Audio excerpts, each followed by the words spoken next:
Hi, and welcome to Shannon's Corner. I am Shannon Devereaux Sanford, and I thank you so much for joining us here today on your favorite radio station, WTBQ. And don't forget, we are now 93.5 FM, as well as our very faithful 1110 AM. And I hope you're doing great today. I hope you had a wonderful weekend. I hope life is going well. And you know what I hope you're really not doing? I hope you're not complaining. Most of us complain. I complain.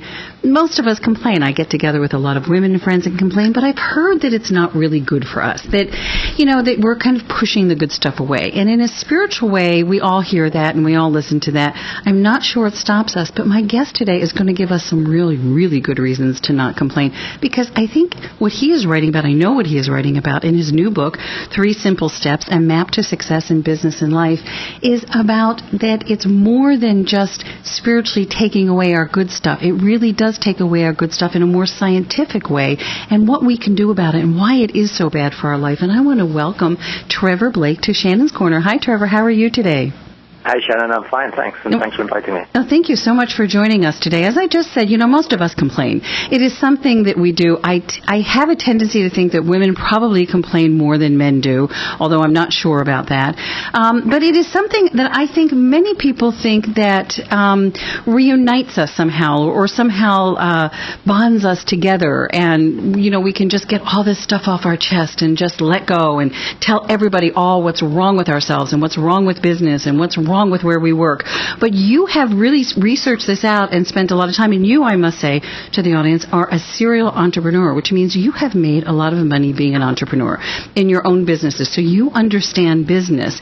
You also now understand writing and success in that because your book is on the New York Times bestseller list, number 5. So you certainly are successful, but have you never complained? Well, we all complain all the time. I mean, if you were to be with me when I'm watching my favorite sport, which is soccer or playing soccer, you'd think I'd never even written 3 Simple Steps, let alone, I've never even read it, let alone written it. I mean, right. We all do it all the time, and it's mostly harmless. Mm-hmm. But there are certain situations where it becomes very harmful, and in the workplace and the home environment, it can be particularly so. So the latest neuroscience data shows that the brain works more like a muscle than we ever realized. And so the more it's exposed to repeated behavior, the more the neurons hook onto that. It sort of hardwires into it. And you said at the start there that, you find women like to complain. I personally think men are just as bad, but that it bonds together. And it's absolutely true. And the reason it bonds together is because of this hardwiring action of the brain, this sort of muscle-like behavior. So the more that you expose the brain to negativity like complaining, the more likely you are to become a complainer yourself. And it's true, nothing bonds people more closely or more quickly than a common dislike. Everyone gravitates towards that. But now that we know that the brain is doing it with or without our help, it helps us be aware of the impact of that. The second half of the story is that data coming out of Stanford shows that if you expose the brain to 30 minutes of this sort of stuff every day, whether it be from people around you who are always moaning, or whether it be from sensational headlines on the media, it causes physical damage. It actually causes brain cell death because of the extra cortisol produced, and it peels back the neurons. It peels back the very neurons you need to problem solve and adapt to changing circumstances at home or in the workplace. So now we know it's physically damaging, as well as the fact that it just feels energy draining. It does feel energy draining, and it's interesting to hear that it's scientific, because if you open up the news, I mean, once I moved, I live outside of New York City now, and when I lived in New York City, I was seldom in the car, but once I started driving on a regular basis, I noticed that I was constantly being bombarded by negative ads. You're going to get this disease, you're going to die of this brain tumor, you're going to, not have enough insurance. Oh my God, do you have enough money? And finally I just kind of turned it off one day and said, I can't do that, because I felt constantly negative, and I didn't realize it was very subtle, these kind of subtle messages all around us. And you're saying it's a little more than just personally draining. It actually physically can drain you. Why does it affect the workplace so much? I mean, obviously that would make sense, but why would that not be just a bonding thing? Why would it bring us down there? Because for the same reasons as you find yourself tuning into the radio, the more you hear that stuff, the more your brain hardwires to it.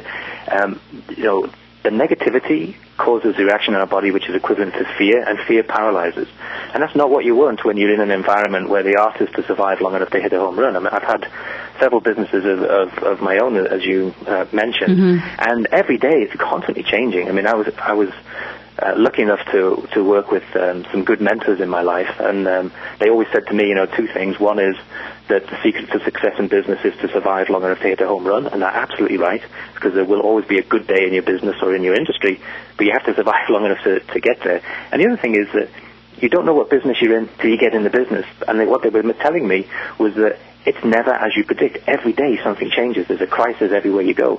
Well, if your brain is fixed and paralyzed by the fear of all this complaining and all of the negativity around you, you can't adapt to those circumstances, and you'll be part of one of the statistics that says you're going out of business, unfortunately. And so it's a very real threat to your survival.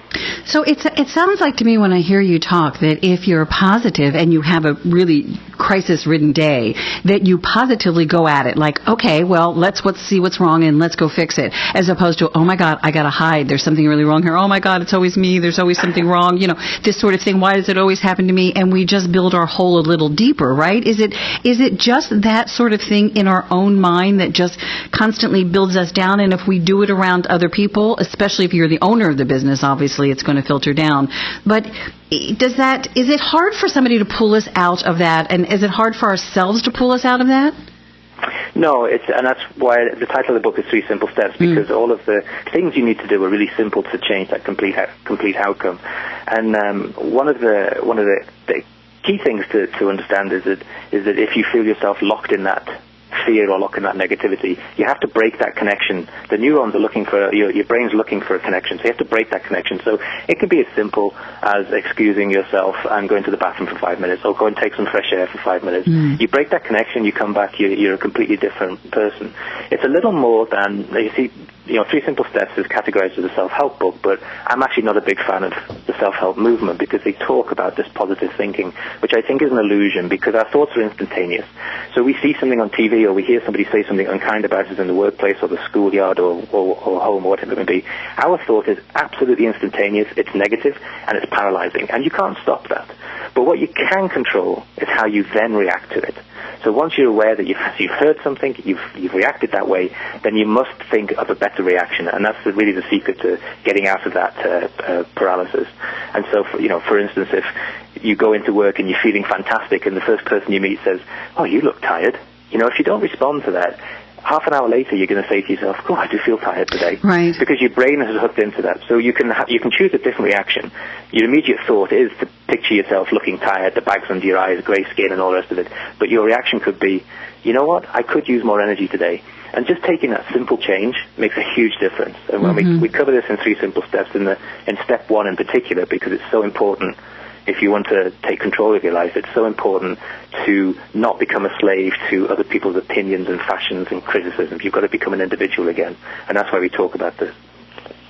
Right. Well, that is something that self-help books often talk about. Wayne Dyer, who I've read that you liked and I adore and I've listened to over the years, has often said that. Pay no attention to anyone else. And that, of course, is easier said than done. As you mentioned, if you have children, it all stems early in the schoolyard. I mean, we are very conscious of those who don't like us, and it takes a lot of working, a lot of conditioning to push that off of us. Do you think that there is a benefit in society, maybe even a financial benefit to the media and to different things, constantly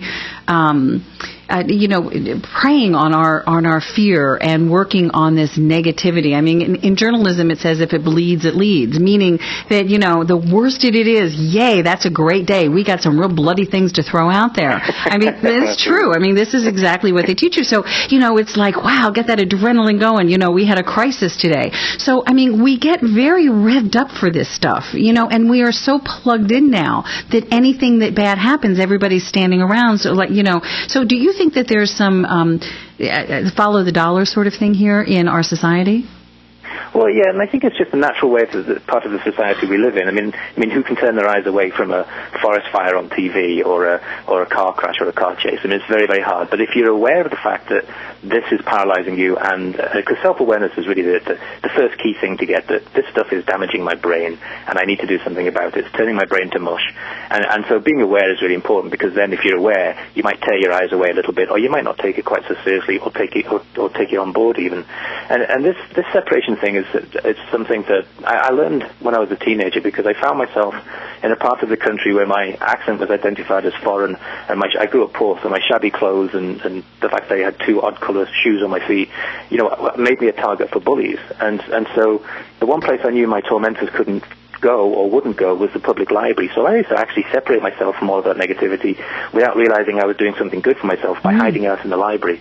And that's where I read all these great autobiographies of self-made men and women who also found themselves in these terribly negative and difficult environments. And it was their inspiring stories that led me onto the 3 steps. I identified the fact that they did not behave the way their society expected them to. They separated themselves from that negativity, and they took control of their individual power, if you like, their pioneering spirit. And I ended up doing the same thing, and my life changed completely as a result. And so, if you're in the schoolyard and you're allowing everybody else's negativity to affect how you think about yourself, get out of that environment. And I went to the public library, but you may be able to find 5 minutes space by yourself if you're a kid, where you don't have to, your brain will no longer be locking into that, and you won't become that behavior.